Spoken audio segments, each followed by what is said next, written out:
turistas en un sentido, y ya sabemos que ahí en el hostal abajo, por ejemplo, llegan turistas de varias nacionalidades, etc.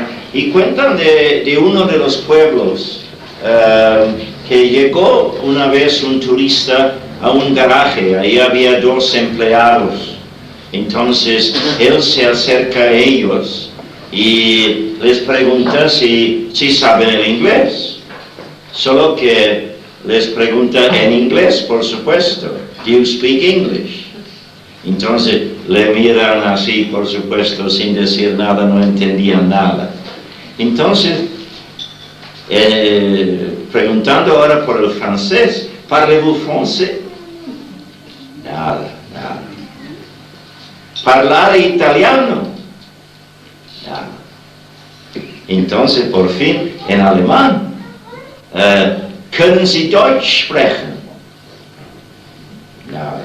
Entonces, el pobre disgustado ya sale otra vez. Entonces, un empleado dice al otro, ¿no crees que es hora que aprendemos otro idioma? No lo creo, dice el otro, ese tipo sabía 4 idiomas y no le ayudó nada a él.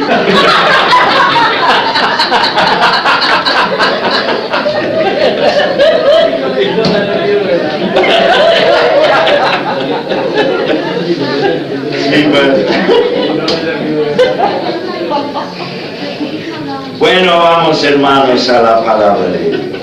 A segunda de Timoteo. Como Gustavo acaba de decir, estamos en el 4º estudio de esta epístola, pero si no habéis podido estar antes en esta serie, no os preocupéis, porque en un sentido cada estudio es un estudio separado, porque vamos o a un versículo o a un párrafo y llegamos, espero, al grano de lo que dice aquel párrafo. Es el 4º estudio. El primer día meditamos solamente en el primer versículo para ver algo del apóstol Pablo que escribe esta epístola. El segundo día solamente el versículo 2, porque nos fijamos en Timoteo, sabiendo que Pablo ahora está en los últimos días quizás de su vida, esperando ser matado bajo la persecución iniciada por el emperador Nero, y está en Roma en una cárcel. Este no es el encarcelamiento al final del libro de los Hechos, fue librado de esto. No se encontraba en una cárcel, sino en una casa en aquel entonces. Fue librado, obviamente, y siguió unos viajes más, pero ahora sí está en una cárcel. Y con poca oportunidad quizás de escribir muchas cartas, pero escoge escribir a Timoteo, a su hijo amado, dice así, le presenta en el segundo versículo. Entonces, ayer entramos en un párrafo comenzando con el versículo 3, y llegamos hasta el versículo 8, que termina con una coma. Es decir, no es un punto muy apropiado aparentemente para terminar un estudio en una coma. Pero hoy nos toca meditar en los versículos 9, 10 y 11. Y allí hay tantos tesoros que no podríamos dejarlo solamente como un apéndice a lo que vimos ayer. Así que hemos postergado nuestro estudio en los versículos 9, 10 y 11 hasta ahora. Y por eso vale ahora, creo, leer nuevamente a partir del primer versículo, pero esta vez extendiéndonos hasta el versículo 11. Segunda de Timoteo, capítulo 1, del 1 al 11. Así dice la palabra de Dios, de su corazón al nuestro. Pablo, apóstol de Jesucristo por la voluntad de Dios, según la promesa de la vida que es en Cristo Jesús, a Timoteo, amado Hijo, gracia, misericordia y paz de Dios Padre y de Jesucristo nuestro Señor. Doy gracias a Dios, al cual sirvo desde mis mayores con limpia conciencia, de que sin cesar me acuerdo de ti en mis oraciones noche y día. Como vimos ayer, dejando la paréntesis, lo que está diciendo es: doy gracias a Dios de que sin cesar me acuerdo de ti en mis oraciones noche y día. Deseando verte, al acordarme de tus lágrimas, al separarnos la vez pasada, obviamente, para llenarme de gozo al volverte a ver, trayendo a la memoria la fe no fingida, no hipócrita que hay en ti, la cual habitó primero en tu abuela Loida, convertida en la primera visita del apóstol Pablo a Listra, donde vivía, y luego en tu madre Eunice, la hija de Loida, por supuesto, y estoy seguro que en ti también, no solamente criado en el Evangelio, sino convertido él mismo a la verdad. Por lo cual te aconsejo que avives el fuego del don de Dios que está en ti por la imposición de mis manos y las manos de otros ancianos también, como vimos ayer. Porque no nos ha dado Dios espíritu de cobardía, sino de poder, de capacitación, de amor, el amor ágape de Dios, que busca siempre el bien del otro, y de dominio propio, mejor de dominio del yo, pero no por el yo, sino por el Espíritu de Dios, como también hemos visto ayer. Por tanto, no te avergüences de dar testimonio de nuestro Señor, ni de mí preso suyo, sino participa de las aflicciones por el Evangelio según el poder de Dios, que nos salvó y llamó con llamamiento santo, no conforme a nuestras obras, sino según el propósito suyo y la gracia que nos fue dada en Cristo Jesús antes de los tiempos de los siglos, para que ahora ha sido, manifestada por la aparición de nuestro Salvador Jesucristo, el cual quitó la muerte y sacó a luz la vida y la inmortalidad por el Evangelio, del cual yo fui constituido predicador, apóstol y maestro de los gentiles. Gracias a Dios por un pasaje tan tremendo de su palabra. Y habéis notado que el apóstol Pablo amontona palabras aquí. No llega a un punto final, sino va de coma en coma en coma. Y esto siempre en los escritos del apóstol Pablo nos es evidencia de que de repente se llena de la gloria de lo que es suyo en Cristo Jesús. Por ejemplo, en Efesios capítulo 1, del versículo 3 al 14, solo hay comas, no hay ni un punto final, porque va llevado por la influencia de la visión de la verdad en Cristo a hablar en ese caso de la obra de Dios el Padre a nuestro favor, la obra de Dios el Hijo y la obra de Dios el Espíritu Santo. Y casi sin respirar nos da la impresión. Va así amontonando, llevado por la corriente de la revelación divina. Y aquí lo tenemos también.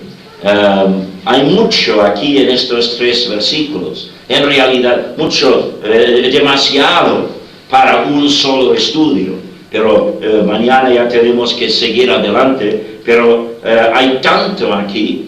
Sin embargo, el apóstol Pablo lo dice de golpe, es decir, sin parar. Voy a leerlo otra vez, dejando ahora el versículo 8, leyendo del versículo 8, porque ahí está toda la oración. Por tanto, no te avergüences de dar testimonio de nuestro Señor, ni de mí, preso suyo, sino participa de las aflicciones por el Evangelio según el poder de Dios, quien nos salvó y llamó con llamamiento santo, no conforme a nuestras obras, sino según el propósito suyo y la gracia que nos fue dada en Cristo Jesús antes de los tiempos de los siglos, pero que ahora ha sido manifestada por la aparición de nuestro Salvador Jesucristo, el cual quitó la muerte y sacó a luz la vida y la inmortalidad por el Evangelio, del cual yo fui constituido predicador, apóstol y maestro de los gentiles. Y esta tarde nos toca tocar siquiera la superficie de estas profundidades. Ya no vamos a sondearlo, por supuesto. Esto nos espera en la gloria. Hay suficiente aquí para nuestra meditación por toda la eternidad. Pero a lo menos vamos a ver si podemos analizar algo de lo que tiene el apóstol Pablo por medio del Espíritu Santo que enseñarnos esta tarde, para que nosotros también nos gloriemos en lo que llena al apóstol Pablo de tanto gozo. Lo que tenemos aquí en realidad es una referencia al propósito eterno de Dios. Nosotros hemos sido creados para la eternidad. La Biblia dice que Dios ha puesto la eternidad en nuestras almas, es decir, el deseo por la eternidad. Por eso hay tanta frustración en el mundo. Los que viven solamente relacionándose con el mundo del tiempo. Hay algo en ellos, algo en su alma aún, que anhela la eternidad. Hemos sido creados para realizarnos de todo en la eternidad. El alma humana es eterna. Es una eternidad dependiente, como dicen los teólogos, es decir, es una eternidad que depende del Dios eterno. Pero Dios ha determinado que el alma humana sea eterna, que su hogar sea su hogar natural, por decirlo así, sea la eternidad. Y el alma humana tiene que existir por toda la eternidad, o en la gloria de Dios, o bajo la condenación eterna de Dios por nuestros pecados. Y si vamos a llevar la vida cristiana verdadera de día en día, tiene que ser con esa visión. No solamente relacionándonos con lo que nos rodea aquí en la tierra, sino también en contacto con el Dios que mora en la eternidad. Hay que recordar que el apóstol Pablo todavía aquí está dirigiéndose a Timoteo, que se sentía muchas veces miedoso, temeroso, hasta cobarde a veces frente a las demandas de la vida. Pero el apóstol Pablo, como si estuviera diciéndole aquí, pero Timoteo, tienes que vivir lleno de una visión de la eternidad. Entonces, todo lo que te rodea cambia de importancia. Algunas cosas que antes pasabas por alto, ahora ya tiene una importancia tremenda porque se relaciona con la eternidad. Hay otras cosas que el mundo alrededor toma por sumamente importante, pero tú ves a la luz de la eternidad que no tiene nada de importancia. Entonces nos llama a nosotros aquí también, como creyentes en Cristo, a abrirnos a una visión constante de la eternidad. Somos llamados a vivir respondiendo siempre al propósito eterno de Dios. Este mundo no es nuestro hogar. y vivimos esa realidad por responder al propósito eterno de Dios. ¿Qué podemos aprender de ese propósito? Solo de esos versículos. Pero primero, su ubicación, la ubicación del propósito que Dios tiene para nosotros. Porque dice así en el versículo 9, la última frase dice, antes de los tiempos de los siglos. El propósito que Dios tiene para nosotros. Dios lo había pensado antes, según nuestra versión aquí, antes de los tiempos de los siglos. Literalmente, lo que el griego en que el apóstol Pablo escribía, lo que dice es antes de las edades. Antes de las edades. El mundo del tiempo se ha dividido en ciertas edades, de acuerdo con el propósito que Dios tenía para con el hombre en cada edad. La primera edad, la edad de la inocencia del hombre, antes de su caída en el huerto de Edén. Dios, por supuesto, trataba a Adán de otra forma que la manera en que nos trata a nosotros hoy, porque Adán todavía no había caído en pecado. Pero luego entró el pecado y vino otra época, otra edad en la historia de la raza humana. Y así sucesivamente. No voy a entrar en detalle en todo lo que tiene que ver con todas las edades en esta tarde, pero hacernos recordar que con el llamamiento de Abraham se abrió otra edad en el propósito de Dios para el hombre. En el monte de Sinaí, bajo Moisés, se abrió la edad de la ley. Pero ahora vivimos en otra edad, o dispensación si quieres, algunos lo llaman dispensación, edad, y es la edad de la iglesia que es el cuerpo de Cristo. Y cuando el apóstol Pablo habla aquí del propósito eterno de Dios, se está refiriendo a ese propósito de crear una iglesia totalmente separada de la nación de Israel. Los judíos ahora que se convierten al Señor tienen que hacerse miembros de la iglesia que es el cuerpo de Cristo, donde ante Dios no hay ni judío ni griego, que todos somos iguales. Ese propósito de una iglesia separada del propósito anterior de Dios de obrar por medio de la nación de Israel.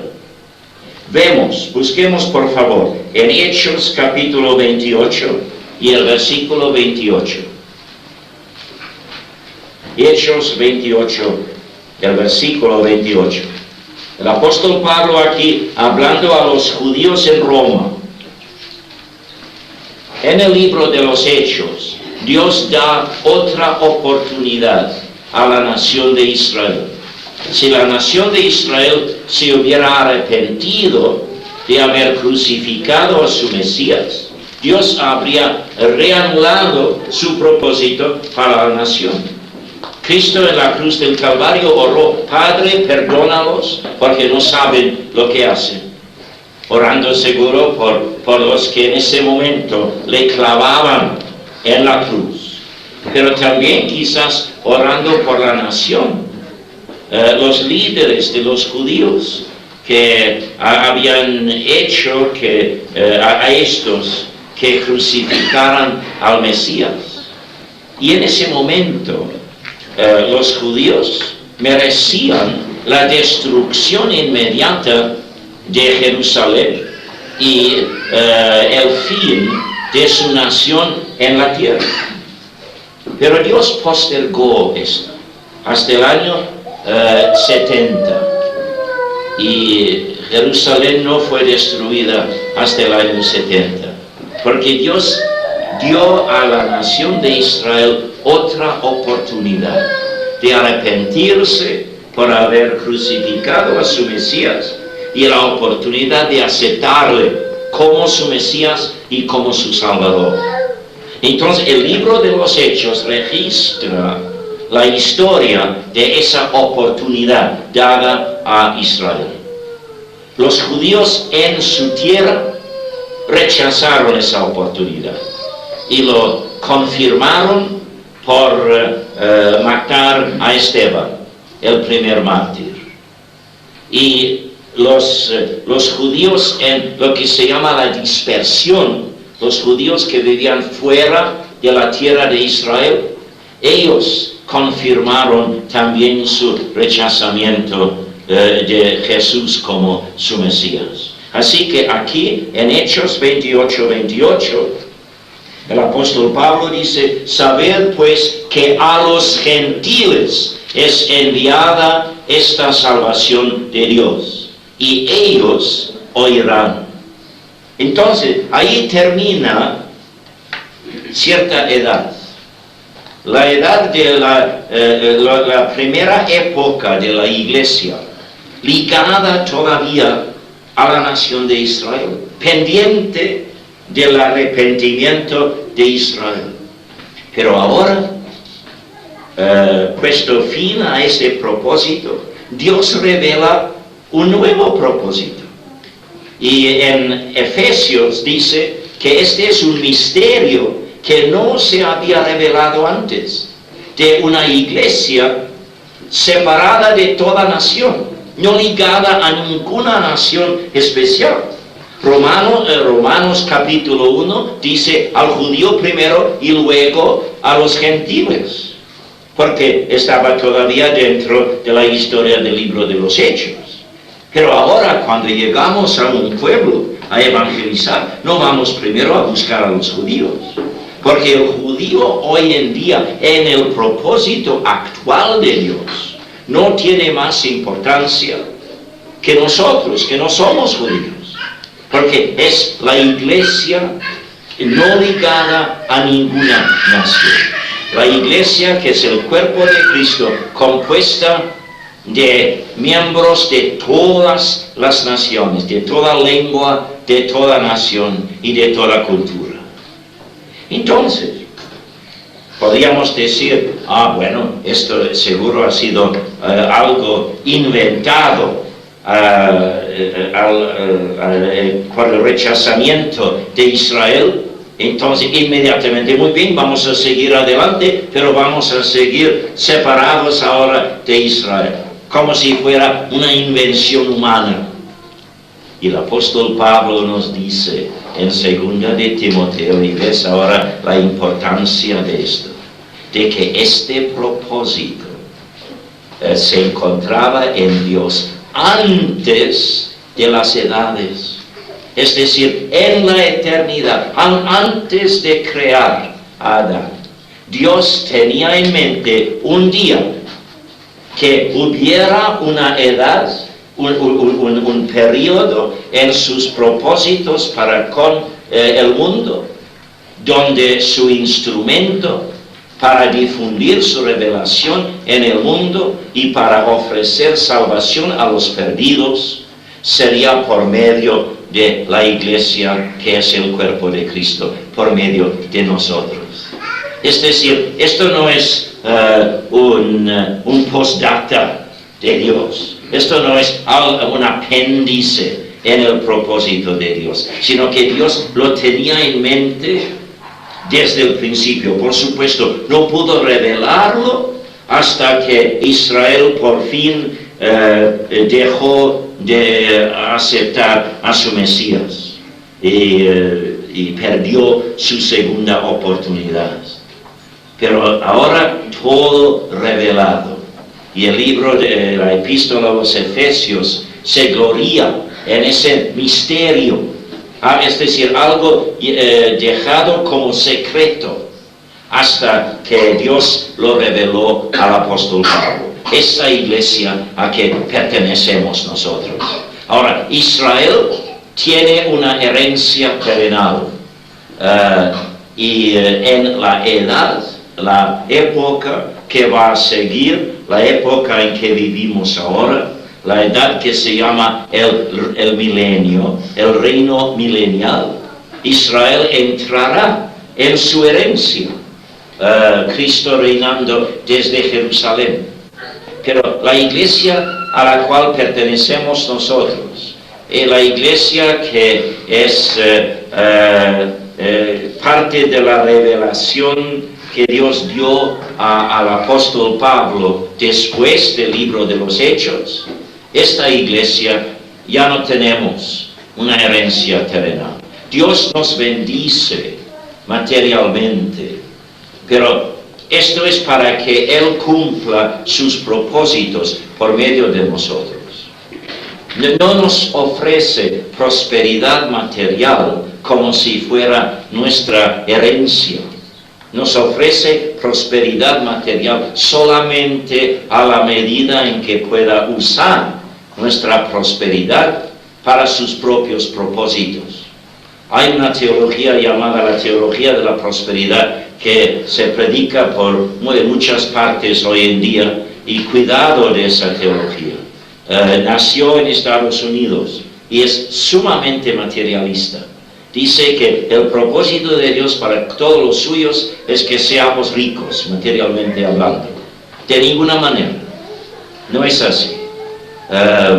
El Cristo que llevó su vida entre la gente común, entre los pobres. Él no es el Salvador que nos ofrece una vida en medio de un jardín de rosas. Ya tenemos problemas que resolver, tenemos crisis que afrontar. Y el Señor no nos ofrece una prosperidad material. Pero cuidado, si me hace falta a mí cualquier cosa para cumplir mi ministerio, no para satisfacer unos anhelos materialistas míos, sino para cumplir mi ministerio, he de esperar que el Señor me lo provea. Pero será siempre para cumplir sus propósitos. No tenemos herencia aquí en la tierra, los de la iglesia, que es el cuerpo de Cristo. Efesios 1 dice: bendito sea el Dios y Padre de nuestro Señor Jesucristo, que nos ha bendecido con toda bendición espiritual en los lugares celestiales. Ahí está nuestra herencia. Entonces, hablando de las edades, y antes de dejar este punto, que es muy importante para saber trazar bien las Sagradas Escrituras, vale preguntar: ¿cómo se salvaban los de otras edades? Por ejemplo, en el Antiguo Testamento, en la edad de la ley, ¿cómo se salvaban? Por la sangre de Cristo vertida en la cruz del Calvario y por la fe. Aunque ellos no sabían que un día el Salvador moriría crucificado en un madero. Pero cuando ofrecían sus sacrificios de animales, Dios aceptaba esos sacrificios como símbolos de la muerte de Cristo. Y cuando Cristo murió, el valor de su sangre corrió a la cuenta de todos los que por la fe habían ofrecido esos sacrificios. ¿Por qué? Porque fue fe en la palabra de Dios. Dios había dicho: yo te acepto a base de esos sacrificios. ¿Te parece tonto esto? Porque ¿qué valor tiene la sangre de un animal? Pero esto es mi palabra, esto es mi garantía. Yo te acepto a base de ese sacrificio. Y ellos a ciegas, solamente dependiendo por la fe de la palabra de Dios, ellos seguían ofreciendo sus sacrificios.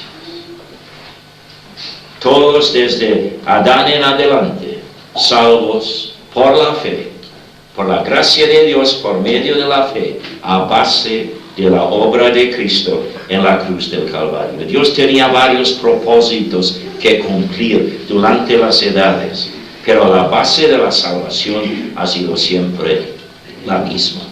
Bueno, esto es suficiente sobre esa frase donde dice aquí, hablando del propósito de Dios, dice, antes de las edades, antes de los tiempos de los siglos, dice nuestra versión, pero más literalmente, antes de las edades. Ahí está su ubicación, en la eternidad, el propósito de Dios para hacer de nosotros la iglesia, que es el cuerpo de Cristo. Es un propósito que Dios tenía allí en la eternidad. Entonces, su motivación, ¿con qué motivo tuvo Dios ese propósito? Bueno, notad otra vez en el versículo 9, quien nos salvó y llamó con llamamiento santo, no conforme a nuestras obras, sino según el propósito suyo y la gracia que nos fue dada en Cristo Jesús antes de las edades. Fue la gracia de Dios que le motivó, su amor hacia los que no lo merecemos. Y esto es el amor de Dios. Ya hemos hecho hincapié varias veces en estos días, yo siempre hago hincapié en esto, de que nuestra salvación se basa no en nuestros méritos, como él dice aquí, no a base de nuestras obras, es por la gracia de Dios, su amor inmerecido. Por eso, en primer lugar, deja de tratar de merecer tu salvación. Si hay alguien aquí ahora que no tiene la seguridad de la salvación eterna de su alma, es porque se fija todavía en sus propios méritos. Tengo méritos suficientes, pero no tiene nada que ver. Sí tiene que ver con méritos, pero no los nuestros, sino los méritos de Cristo. Cristo murió llevando nuestro pecado, y cuando le aceptamos a Él como nuestro Salvador personal, sus méritos caen a nuestra cuenta y corren a nuestra cuenta. Y por eso somos salvos. Esto es la base de nuestra salvación. Entonces, la gracia de Dios fue su motivación. No sé cuántas veces he adorado a Dios a la luz de esta verdad, de que allí en la eternidad, antes de crear el mundo, el Dios que sabe el fin desde el principio, y puesto que mora en la eternidad, Él ve todo el panorama del mundo del tiempo, de principio a fin, porque para Él no hay principio y fin, sino un eterno presente en ese sentido. Él sabía que en 1948 David Morse aceptaría a Cristo como su Salvador personal. En la eternidad. Y sabía muy bien que David Morse no merecería nada de esto. Pero no importa, porque él se fijaba no en los méritos de una criatura suya, sino en su propia gracia. Me creó para ser recipiente de su amor. Me creó, te creó a ti, para poderte amar. Pero puesto que no merecemos su amor tiene que ser gracia. Y esto fue su motivación. Ahí, aún antes de crear al mundo, sabiendo que el hombre iba a caer en pecado, por la gracia, el amor inmerecido que es nuestro Dios, porque la palabra dice que Dios es amor. Él me creó y un día me trajo a sí mismo. Y si esto no te llena del deseo de adorarle a Dios, yo no sé qué va a imponerse sobre ti para hacerte adorador. Por la gracia, esta es la motivación de este propósito eterno que Dios tiene para con nosotros. Es su amor inmerecido. Dejemos de pensar en nuestros propios méritos para servir de base de esto, porque no va a servirnos nada. porque dice, nos salvó y llamó con llamamiento santo, no conforme a nuestras obras, sino según el propósito suyo y la gracia que nos fue dada en Cristo Jesús antes de las edades. Me vio salvo, me vio redimido, aún antes de crear el mundo. Y el Cristo que murió en la cruz del Calvario también es Dios. Y por eso, al morir, pensaba en ti, pensaba en mí, por ser Dios. Su ser es tan infinitamente suficiente para poder pensar en todos nosotros. Pero no de golpe como una multitud de personas, sino pensar en cada uno de nosotros individualmente.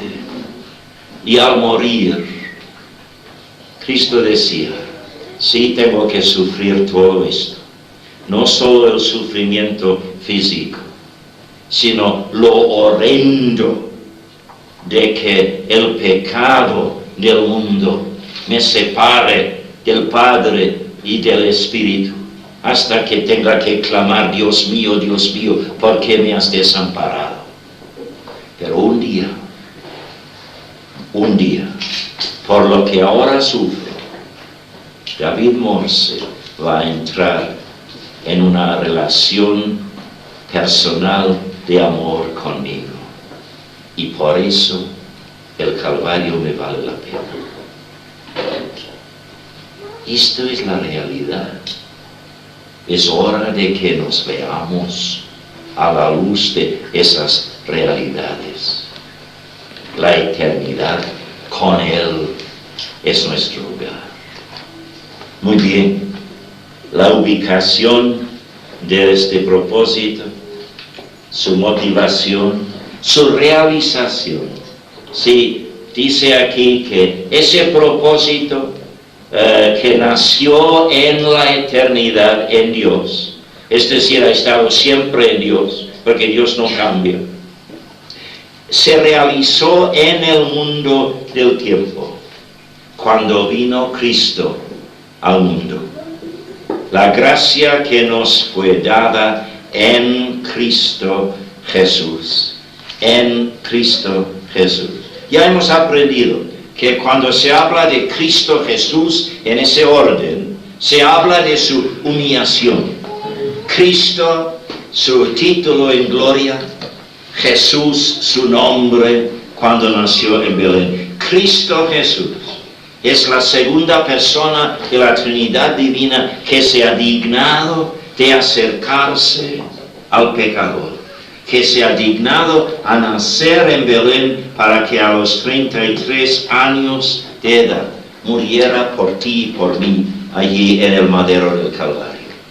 Entonces, en Él encontramos la realización de ese propósito. Si Cristo no hubiera venido, si Cristo no hubiera muerto en la cruz del Calvario, todos los sacrificios del Antiguo Testamento habrían sido en vano.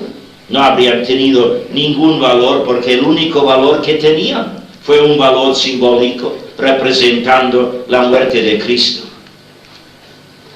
Y si Cristo no hubiera sido resucitado de entre los muertos, tampoco tendríamos la seguridad de todo esto. Porque cualquier loco puede decir, yo sí voy a morir ahora, pero muero por los pecados del mundo. Nunca ha faltado uno que otro loco que haya dicho tal cosa. Pero tenemos el sello del Padre. Le resucitó de entre los muertos para probar esto. Entonces, esto es la realización. Porque el Salvador, en primer lugar, apareció, porque dice en el 10, pero que ahora, es decir, este propósito en Dios antes de las edades, pero que ahora ha sido manifestado por la aparición de nuestro Salvador Jesucristo. Él apareció, Pero no solamente vino al mundo, sino que vino para quitar la muerte y sacar a luz la vida y la inmortalidad. Quitar la muerte. ¿En qué sentido? Porque los creyentes en Cristo, por supuesto, morimos todavía. ¿En qué sentido que ha quitado la muerte? O ha quitado la muerte como paga del pecado. La Biblia dice claramente en Romanos que la muerte es la paga del pecado. Y para los que somos de Cristo, no lo es más.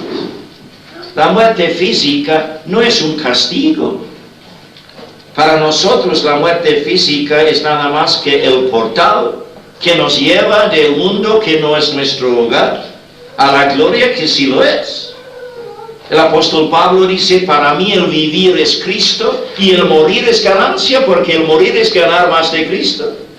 Con toda la preciosidad que recibo ahora de mi relación personal con el Señor Jesucristo, será como una nada en comparación con lo que me espera más allá de la muerte. Entonces, lo que Cristo hizo fue quitar de la muerte su aguijón, porque el aguijón de la muerte es el pecado. Por supuesto, tenemos cierto miedo frente a la muerte, y ese miedo es justificable, es bueno ese miedo, es una parte de la defensa que Dios ha puesto en nosotros, para que evitemos los peligros, para que huyamos de los peligros. Ese miedo natural de lo desconocido y el miedo de la muerte física es parte de lo que Dios ha puesto en nosotros. Y esto es natural. Pero el miedo de la muerte que aflige el ser humano no es ese miedo natural que nos hace huir de los peligros, sino es lo que sucede después de la muerte. Esto es el verdadero miedo, el juicio que espera al pecador. Y Cristo murió pagando el precio de nuestro perdón, para que conociéndole a Él como a nuestro Salvador, ya no tenemos que aparecer nunca ante el gran trono blanco del juicio de Dios, porque el juicio sobre nuestros pecados ha sido llevado por el Señor Jesucristo, ha sido sufrido por Él. Entonces, ahora no hay miedo. Yo pasé años enseñando esto teóricamente, ahora puedo decir que tiene razón en la práctica también. Varias veces en mi vida me he visto frente a la posible muerte.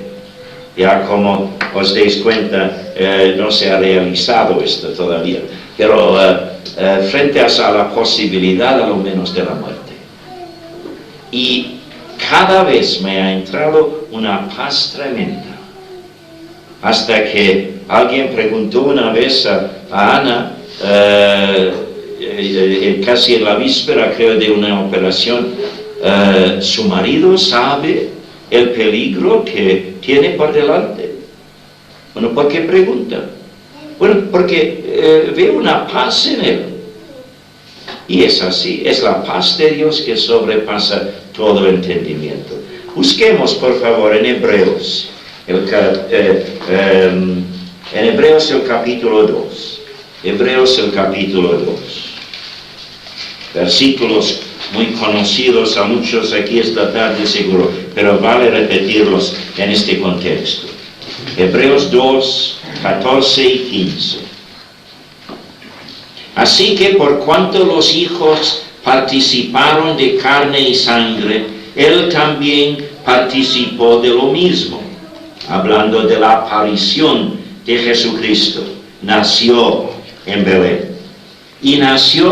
Y participó de carne y sangre para llevar esa carne y sangre a la cruz, para destruir por medio de la muerte al que tenía el imperio de la muerte, esto es el diablo, y librar a todos los que por el temor de la muerte estaban durante toda la vida sujetos a servidumbre. De esa forma, Cristo realizó el propósito eterno de Dios para ti y para mí. La muerte no tenía ningún derecho sobre él, no tenía ninguna autoridad sobre él, porque la muerte fue la paga del pecado y él no había pecado. Y por someterse voluntariamente a una muerte que él no merecía, él destruyó el poder del diablo sobre la muerte. Y ahora el diablo no tiene ninguna autoridad sobre mi vida. Cristo lo ha vencido en la cruz del Calvario. Entonces, cuando hablamos de la realización de este propósito, vemos que es porque Cristo ha aparecido en el mundo y Cristo muriendo quitó la muerte como para nosotros como el pago del pecado y destruyó su poder sobre nosotros. Ahora, la muerte no es más que un portal a la herencia eterna que nos espera. Digo un portal, porque hay dos portales posibles. Porque es posible que el Señor venga a llamarnos a su presencia antes de que lleguemos a la muerte. Y esto será otro portal, el rapto de la iglesia, Cristo llevando a la iglesia. Y al ver al mundo en la condición en que está ahora, nadie debe atreverse a decir que el Señor va a postergar mucho más su venida para su iglesia.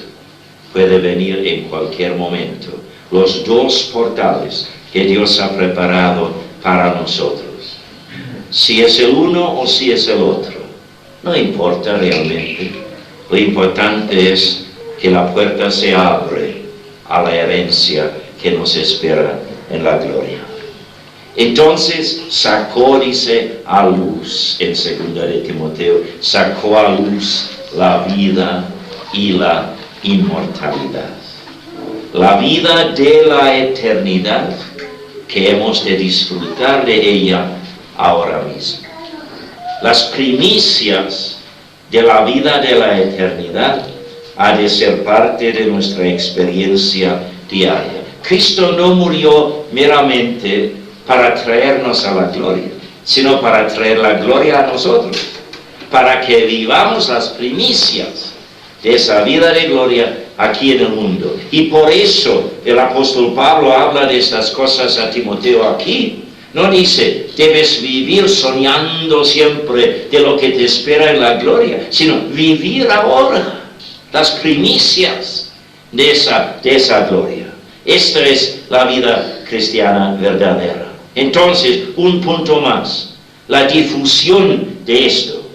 ¿Cómo vamos a difundir esto? Porque se difunde esto en primer lugar por el Evangelio. Porque dice al final del versículo 10, por el Evangelio. Esto es el Evangelio. Por eso se llama Evangelio. Buenas nuevas.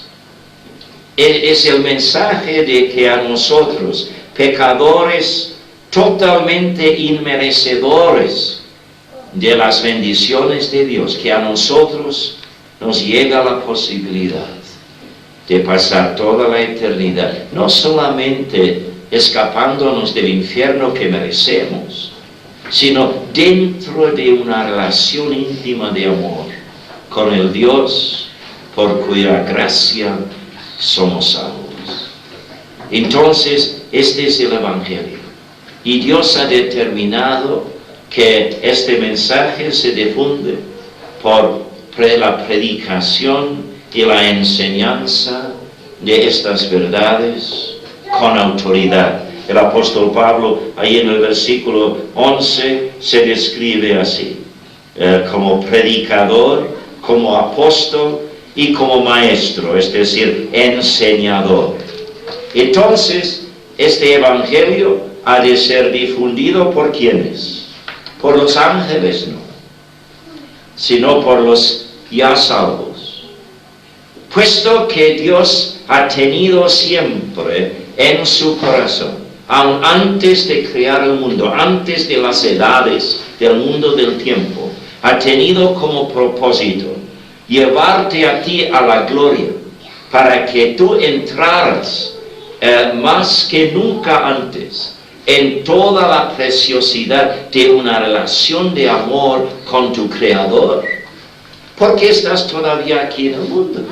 Cabe la pregunta.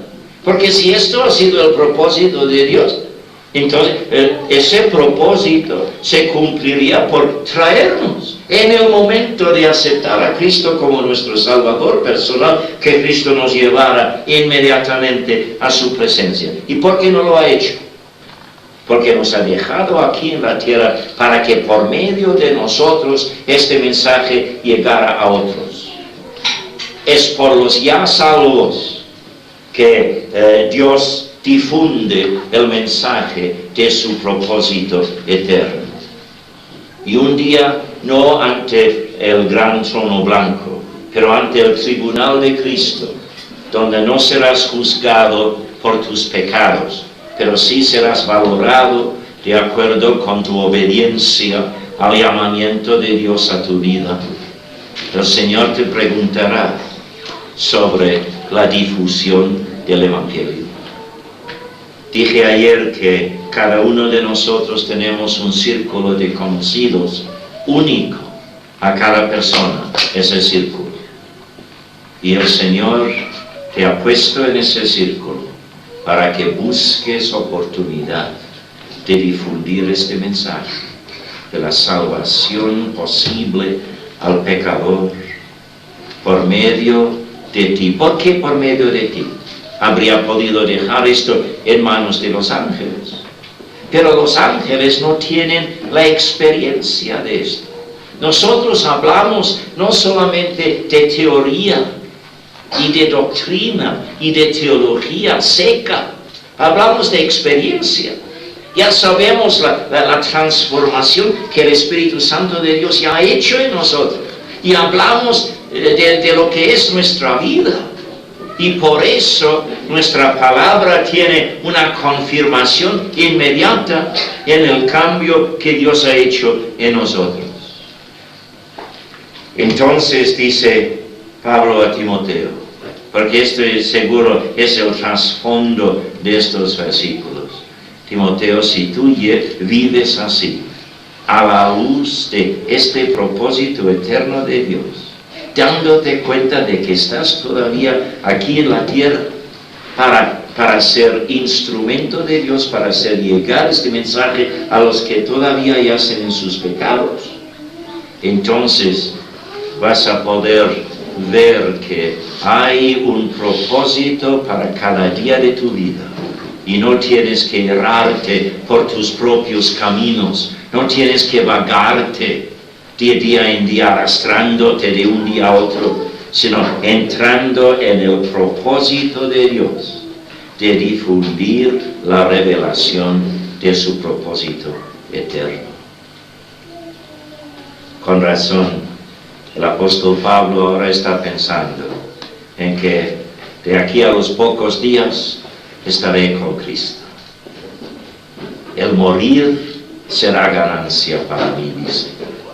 Pero como vamos a ver en otros pasajes de esta epístola, está pensando en la continuación de la difusión del Evangelio en otras generaciones.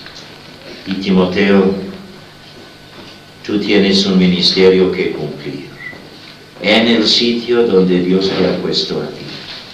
Y el diablo siempre va a querer desanimarte. Pero el diablo es un enemigo ya vencido en la cruz del Calvario, y a la luz del propósito eterno que Dios quiere cumplir en ti y por medio de ti, no tienes de qué temer, no tienes de qué huir, sino entregarte de lleno al Dios que aún antes de la creación del mundo pensaba en ti y preparó el camino de salvación para ti. esto que se realizó en ti en el día cuando tú aceptaste a Cristo como tu propio Salvador. Sí, a Timoteo lo dijo esto, pero pon tu propio nombre allí y verás que así tu Dios te está hablando en esta tarde. Oremos, oremos.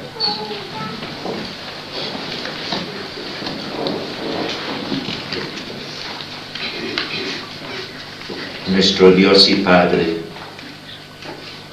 venimos ante ti sufriendo siempre de nuestras propias limitaciones, porque las glorias que tú nos prometes en Cristo son tan infinitas, tan eternas, tan tremendas, que no podemos sondearlas, no podemos comprenderlas de todo, porque es todo un océano de gracia que tienes para nosotros. Pero Padre, permite que nos entreguemos a tu amor de tal forma que a lo menos algunas gotas de este océano lleguen a lo más profundo de nuestro ser, para hacernos vibrar de gozo frente a un Dios de un amor tan profundo. Padre, ni siquiera podemos comprender lo que es la eternidad, porque es una dimensión de vida totalmente diferente del mundo del tiempo.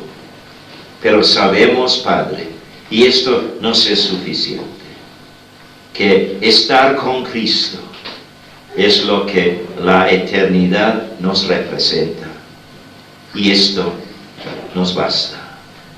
Nos es suficiente saber que el vivir es Cristo y el morir es ganar más de Cristo. Padre, sabemos que hemos de pasar mucho tiempo en este mundo, cumpliendo responsabilidades temporales, metidos en quehaceres materiales necesarios para la vida terrenal. Y nos es fácil por eso perder de la vista el hecho de que somos recipientes de un propósito eterno. Y por eso, Padre, te suplicamos que nos lleves siempre a dar suficiente tiempo diario a nuestra relación contigo, para que el Espíritu Santo subraye en nosotros estas verdades eternas, para que entremos en la vida de cada día a la luz de estas glorias. Padre, te pedimos en este momento el uno por el otro.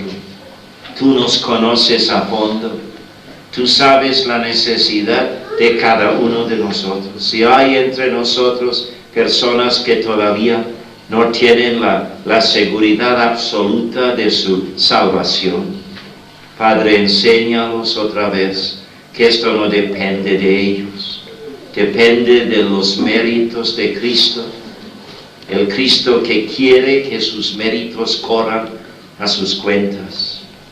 Y Padre, que este sea el día de pasar de la muerte espiritual a la vida verdadera, a la inmortalidad gloriosa que hay en Cristo, dejando el miedo de una inmortalidad bajo tu condenación.